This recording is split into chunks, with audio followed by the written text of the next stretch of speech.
ഈ വർഷം 8ാം ക്ലാസ്സിൽ പൊതുപരീക്ഷ എഴുതിയതിൽ ഏകദേശം 90,000 കുട്ടികളാണ് തോറ്റുപോയത്. അതിൽ തന്നെ 5500ഓളം കുട്ടികൾക്ക് ഒരു സബ്ജക്റ്റിൽ പോലും മിനിമം മാർക്ക് നേടാനായിട്ടില്ല. ഈ വർഷം 8ാം ക്ലാസ്സിന് പുറമെ 7, 9 ക്ലാസ്സുകളിലും ഈ മിനിമം മാർക്ക് സമ്പ്രദായം ഇംപ്ലിമെന്റ് ചെയ്യുന്നുണ്ട്. അടുത്ത വർഷം എത്ര പേരാണ് തോൽക്കാൻ പോകുന്നത്? അങ്ങനെ കണക്കുകളൊക്കെ ഫൈനലൈസ് ചെയ്യപ്പെട്ടു. ഇനി നമുക്ക് വേണമെങ്കിൽ ആ കണക്കിനെയൊക്കെ കീറി മുറിച്ച് പരിശോധിക്കാം. തോറ്റ വിദ്യാർത്ഥികളോട് സഹതപിക്കാം. ആരുടെ ഭാഗത്താണ് മിസ്റ്റേക്ക് എന്ന തർക്കത്തിലേർപ്പെടാം. പക്ഷെ അതിനൊക്കെ മുമ്പ് ഈ കണക്കുകൾ വായിക്കുമ്പോൾ ആദ്യം തോന്നുന്ന ഫീലിംഗ് ഒരു ഷോക്കാണ്, ഒരു ഞെട്ടലാണ്.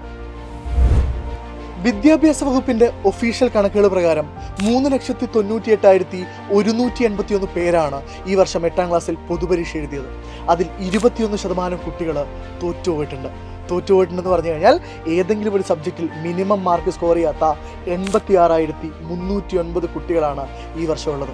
അത് വളരെ പ്രോമിസിംഗ് ആയിട്ടുള്ള ഒരു ഫ്യൂച്ചർ അല്ല നമ്മുടെ മുമ്പിൽ വെക്കുന്നത്. അതിലും നമ്മളെ പേടിപ്പെടുന്ന ഒരു കണക്ക്, ഇതിൽ ഏകദേശം 5,516 കുട്ടികൾ ഒരു വിഷയത്തിൽ പോലും മിനിമം മാർക്ക് നേടിയിട്ടില്ല എന്നുള്ളതാണ്. കുറച്ചുകൂടെ ക്ലാരിറ്റിയിൽ പറഞ്ഞു കഴിഞ്ഞാൽ 40 മാർക്കിൻ്റെ എഴുത്തു പരീക്ഷയിൽ 12 മാർക്കാണ് മിനിമം മാർക്ക്, 30%. അത് സ്കോർ ചെയ്യാത്ത ഏകദേശം 90,000ഓളം കുട്ടികൾ ഈ വർഷമുണ്ട്. ഏറ്റവും കൂടുതൽ കുട്ടികൾ തോറ്റ വിഷയം ഹിന്ദിയാണ്. ഏറ്റവും കുറച്ച് കുട്ടികൾ തോറ്റ വിഷയം ഇംഗ്ലീഷാണ്. ഈ കണക്കുകളൊക്കെ മാറ്റി നിർത്തുമ്പോഴും ഈ തോറ്റ കുട്ടികളുടെ എണ്ണവും അതിൻ്റെ പേഴ്സൻറ്റേജും നമ്മളെ കുറച്ചൊന്നുമല്ല പേടിപ്പെടുത്തുന്നത്. ഏത് രീതിയിലാണ് നമ്മൾ നമ്മുടെ സിസ്റ്റത്തെ, നമ്മുടെ പഠന രീതികളെ, നമ്മുടെ ആറ്റിറ്റ്യൂഡിനെ മാറ്റേണ്ടത് എന്നൊക്കെ നമ്മൾ ഇരുത്തി ഒന്ന് ആലോചിക്കേണ്ട സമയം അതിക്രമിച്ചിട്ടുണ്ട്. സോ ഇനി പഠിച്ചില്ലെങ്കിലും പാസ്സാകാം എന്നുള്ള ഓവർ കോൺഫിഡൻസ് നമുക്ക് മാറ്റി നിർത്താം. നന്നായി പഠിച്ചാലേ ഇനി മുന്നോട്ടുള്ള ക്ലാസ്സുകളിലേക്ക് നമുക്ക് മുന്നേറാൻ വേണ്ടി പറ്റുള്ളൂ. സർക്കാരിൻ്റെ ഈ തീരുമാനത്തോട് നിങ്ങൾക്ക് പല വിയോജിപ്പുകളും ഉണ്ടാവാം. എന്നാൽ ഇതിനെ ഏറ്റവും പോസിറ്റീവായിട്ട് കാണണം എന്നാണ് ഞങ്ങൾക്ക് നിങ്ങളോട് പറയാനുള്ളത്.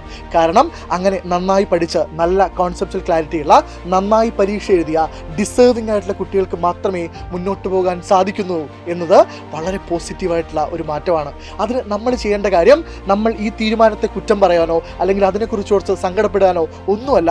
നമുക്ക് ചെയ്യാൻ പറ്റിയ ഏറ്റവും മികച്ച കാര്യം എന്ന് പറയുന്നത് നമ്മുടെ പഠനത്തെ, നമ്മുടെ പഠന രീതികളെ കൂടുതൽ സ്ട്രോങ് ആക്കുക എന്നുള്ളതും ഏറ്റവും നല്ല രീതിയിൽ ഏറ്റവും തുടക്കം മുതൽ അടിപൊളിയായിട്ട് പഠിച്ച് മുന്നോട്ട് പോവുക എന്നുള്ളതാണ്. അതൊരു ഗംഭീര തീരുമാനമായിരിക്കും. നിങ്ങൾക്ക് വരാനിരിക്കുന്ന വലിയ ക്ലാസ്സുകളെയും വലിയ മത്സര പരീക്ഷകളെയും അത്രമേൽ ഗംഭീരമായി, അത്രമേൽ ആത്മവിശ്വാസത്തോടുകൂടെ നേരിടാൻ നിങ്ങൾക്കുള്ള ഏറ്റവും വലിയ ബാക്കപ്പ് എന്ന് പറയുന്നത് ഈ ചെറിയ ക്ലാസ്സുകൾ മുതൽ നിങ്ങൾ നന്നായി പഠിച്ചു പോകുക എന്നൊരു ഹാബിറ്റ് ഉണ്ടാക്കിയെടുക്കുക എന്നുള്ളതാണ്. അതിന് നിങ്ങൾക്കുള്ളൊരു ഗോൾഡൻ ഓപ്പർച്യൂണിറ്റിയാണ് സൈലത്തിൻ്റെ യോദ്ധ ബാച്ച്. നോക്കൂ, ഇത്രയും കാലം 8ാം ക്ലാസ്സിൽ നമ്മൾ തുടക്കം മുതൽ എന്തിനാണ് പഠിക്കുന്നത്, അല്ലെങ്കിൽ ഒരിക്കലും തോൽക്കാത്തൊരു പരീക്ഷയെ എന്തിനാണ് പേടിക്കുന്നത് എന്നൊക്കെയുള്ള ആത്മവിശ്വാസം നമുക്ക് മുതൽക്കൂട്ടായിട്ടുണ്ടായിരുന്നു. എന്നാൽ ഇനി അതൊക്കെ മാറുകയാണ്. ആ കഥകളൊക്കെ പഴങ്കഥകളാവാൻ പോവുകയാണ്.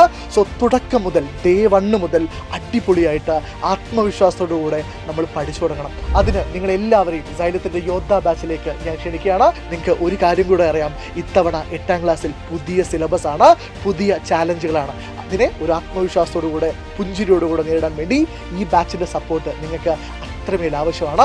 ഉറപ്പായിട്ടും താഴെ കൊടുത്തിരിക്കുന്ന ഈ നമ്പർ വിളിച്ചിട്ട് നിങ്ങളുടെ അഡ്മിഷൻ ഇപ്പം തന്നെ ഉറപ്പുവരുത്തുക. അടുത്ത വർഷം നമ്മുടെ വിദ്യാഭ്യാസ മന്ത്രി 8ാം ക്ലാസ്സിലെ 9ാം ക്ലാസ്സിലെ തോറ്റുപോയവരുടെ കണക്ക് പറയുമ്പോൾ നമ്മൾ ആ ലിസ്റ്റിൻ്റെ 7 അയലത്ത് പോലും ഇല്ല എന്ന് ഉറപ്പുവരുത്താൻ വേണ്ടി ഈ തീരുമാനം നിങ്ങളെ അങ്ങേയറ്റം സഹായിക്കും. So people, I wish you all the best. Join us. Let's have a beautiful academic year together. Thank you.